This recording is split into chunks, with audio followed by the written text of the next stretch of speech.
Hi అండి. అందరికీ నమస్కారం.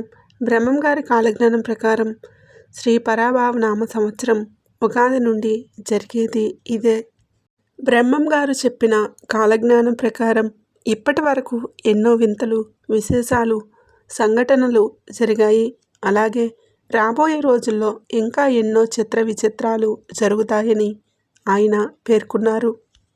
ఏ సంవత్సరంలో ఏం జరుగుతుంది, ఏ నెలలో ఏం జరుగుతుంది అనే విషయాలు చాలా వివరంగా చెప్పారు. బ్రహ్మం గారి కాలజ్ఞానం ప్రకారం ఉగాది కొత్త తెలుగు సంవత్సరం నుండి జరిగేది తెలిస్తే ఆశ్చర్యపోతారు. ఆయన చెప్పిన ప్రతి ఒక్కటి ఖచ్చితంగా జరిగాయి. ఈ తెలుగు సంవత్సరం నుండి ఏం జరుగుతుందో ఇప్పుడు మనం తెలుసుకుందాం. ఈ వీడియోను చివరి వరకు చూడండి. అలాగే ఒక లైక్ చేసి ఓం నమ శివాయ అని కామెంట్ చేయండి. 2025లో విపరీతమైన వర్షాలు పడతాయని ఆయన ముందే చెప్పారు. ఆయన చెప్పిన విధంగానే చాలా వర్షాలు పడ్డాయి. ఎంతో పంట నష్టం జరిగింది. అలాగే 2026లో విపరీతమైన చలి ఉంటుందంట. అలాగే ఈ సంవత్సరంలో తట్టుకోలేనంత ఎండలు ఉంటాయి. దానివల్ల కొంతమంది చనిపోతారట. స్త్రీ పురుషుల్లో కామ కోరికలు ఎక్కువగా పెరుగుతాయి. స్త్రీలు పురుషులు కట్టుబాట్లు మరిచి విచ్చలవిడిగా ప్రవర్తిస్తారు. డబ్బు కోసం ఎంతకైనా దిగజారుతారట. అక్రమ సంబంధాలు విపరీతంగా పెరుగుతాయి. రాబోయే రోజుల్లో స్త్రీలకు ఆయుస్సు పెరుగుతుంది, పురుషులకు ఆయుస్సు తగ్గుతుందంట. స్త్రీలు మందు, సిగరెట్లు తాగడం వంటివి ఎక్కువగా పెరుగుతాయి. అలాగే స్త్రీలపై అత్యాచారాలు విపరీతంగా పెరుగుతాయని ఆయన చెప్పారు. తులం బంగారం 1,00,000 దాటిపోతుంది. రోజురోజుకి బంగారం ధర విపరీతంగా పెరుగుతుంది. ఆయన చెప్పిన విధంగా తులం బంగారం 1,00,000 రూపాయలు దాటిపోయింది. రాబోయే రోజుల్లో ముత్యమంత బంగారం కూడా దొరకదట. బంగారం కోసం ఒకరినొకరు చంపుకుంటారు. ఈ 2026లో కరోనా లాంటి ఒక కొత్త రోగం వస్తుందంట. అది తాకిన వారి శరీరం పైన బొబ్బలు లేచి మరణిస్తారు. అలాగే ఆకాశంలో ఒక వింత నక్షత్రం కనిపిస్తుందంట. అది చూసిన వారికి అనారోగ్య సమస్యలు ఏర్పడతాయి. నాటికి సగం జనాభా తగ్గిపోతుందంట. అలాగే తిరుపతికి వెళ్ళే దారులన్నీ మూసుకుపోతాయి. తిరుమల సంపాదనను 6 మంది దొంగలు దోచుకుంటారట. దానివలన వెంకటేశ్వరుని కుడిభుజం కదులుతుంది. శ్రీశైలం మల్లన్న స్వామి భక్తులతో మాట్లాడతాడట. రాబోయే రోజుల్లో కొన్ని ఆలయాలు పూజలు లేక మూతపడతాయి. అలాగే ప్రజల్లో భక్తి తగ్గిపోతుందంట. దేవుడిపైన నమ్మకాన్ని కోల్పోతారు. ఎన్నో పాపాలు చేస్తారు. వావి వరుసలు లేక విచ్చలవిడిగా ప్రవర్తిస్తారు. రాబోయే రోజుల్లో విపరీతమైన పంట నష్టాలు జరుగుతాయట. తినడానికి తిండి కూడా సరిగ్గా దొరకదు. దానివలన కొంతమంది చనిపోతారట. రాబోయే రోజుల్లో మనుషుల మీద చేతబడులు ఎక్కువగా పెరుగుతాయట. తనకు ఇష్టమైన వారిని వశపరుచుకుంటారంట. దానివలన ఎంతోమంది చనిపోతారని ఆయన చెప్పారు. రాబోయే రోజుల్లో స్త్రీలు పెండ్లి కాకముందే గర్భవతులు అవుతారంట. పుణ్యాత్ములు తగ్గిపోతారు, పాపాత్ములు ఎక్కువగా పెరుగుతారు. ఈ కలియుగం అంతమయ్యే సమయంలో పుణ్యాత్ములు మాత్రమే ఉంటారట. అన్ని రకాల పండ్లు, కూరగాయలు రసాయనాలతో కల్తీ అవుతాయి. అన్ని వస్తువుల్లో విపరీతమైన కల్తీ జరుగుతుంది. అలాగే విపరీతమైన ధరలు పెరుగుతాయి. నీచుల ఇల్లు సిరి సంపదలతో కలకలలాడుతుంది. మంచివారి ఇల్లు పేదరికంతో నిండిపోతుందంట. ఆయన చెప్పిన విధంగానే ఇప్పుడు అలాగే జరుగుతుంది. మంచివారి మాటలు ఎవరూ నమ్మరు. చెడ్డవారి మాటలు అందరూ నమ్ముతారు. ఈ రోజుల్లో మంచివారికి న్యాయం లేదు, చెడ్డవారికి న్యాయం ఉంది. భార్యాభర్తల మధ్య గొడవలు జరుగుతాయి. తండ్రి కొడుకుల మధ్య గొడవలు జరుగుతాయి.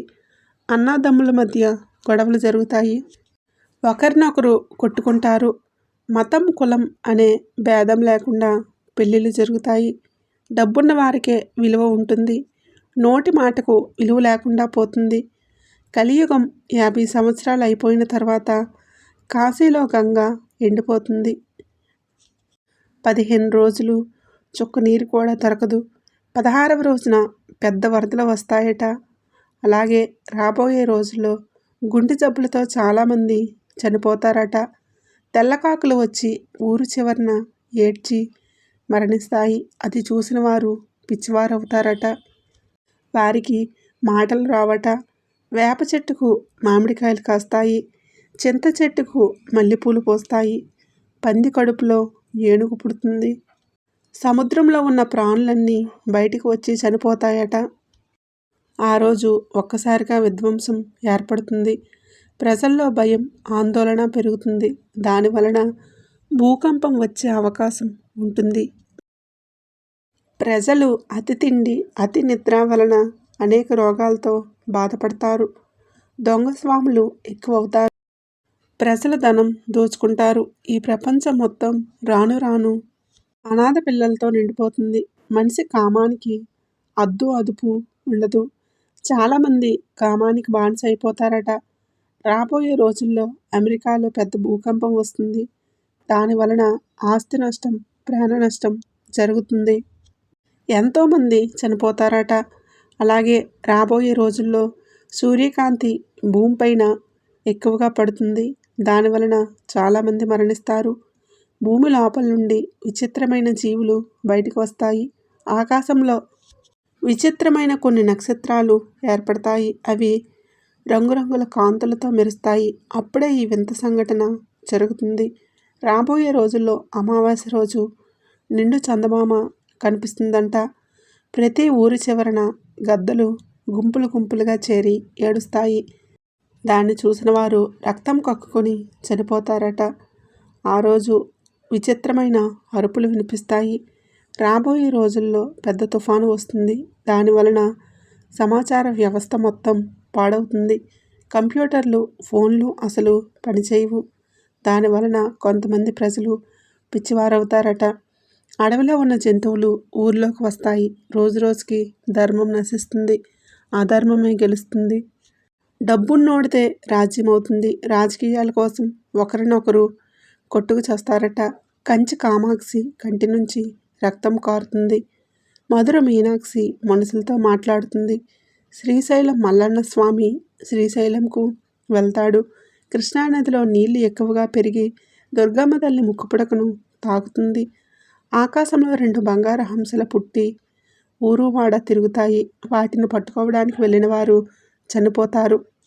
8 సంవత్సరాల పాప గర్భవతి అవుతుందంట. పతివ్రతలు పతితులవుతారట. ఉత్తర దిక్కున ఒక పల్లెటూరులో కోడిపిల్లలు మనుషులతో మాట్లాడతాయట. దక్షిణ దిక్కున రామచిలుక మనుషులుగా మాట్లాడుతుంది. వీటిని చూసిన ప్రజలు ఆశ్చర్యపోతారట. రాబోయే రోజుల్లో పౌర్ణమి రోజు ప్రతి ఊర్లో కుక్కలు ఏడుస్తూ చనిపోతాయట. ఆ కుక్కలను చూసిన వారు రక్తం కక్కుతూ అక్కడే చనిపోతారు. ఆ రోజు దేవాలయాల్లో దేవుళ్ళు మాయమైపోతారట. రాబోయే రోజుల్లో కులాలు, మతాలు మధ్య గొడవలు జరుగుతాయి. మనిషి కోపానికి హద్దు అదుపు ఉండదు. ఒకరినొకరు కొట్టుకుంటారు. ప్రపంచంలో ప్రతి గుడిలో అపచారాలు ఎక్కువగా పెరుగుతాయి. దేవుళ్ళ పేరు మీద ప్రజల దగ్గర ధనం దోచుకుంటారు. రాబోయే రోజుల్లో అఘోరాలు మనుషుల్లోకి వచ్చి తిరుగుతారు. దానివలన చాలామంది ప్రజలు భయపడతారట. అలాగే ఒక అమ్మాయి ఒకేసారి 5 మంది పిల్లలకు జన్మనిస్తుందంట. బ్రహ్మం గారి కాలజ్ఞానం ప్రకారం ఇందులో కొన్ని జరిగాయి, కొన్ని జరగబోతున్నాయి.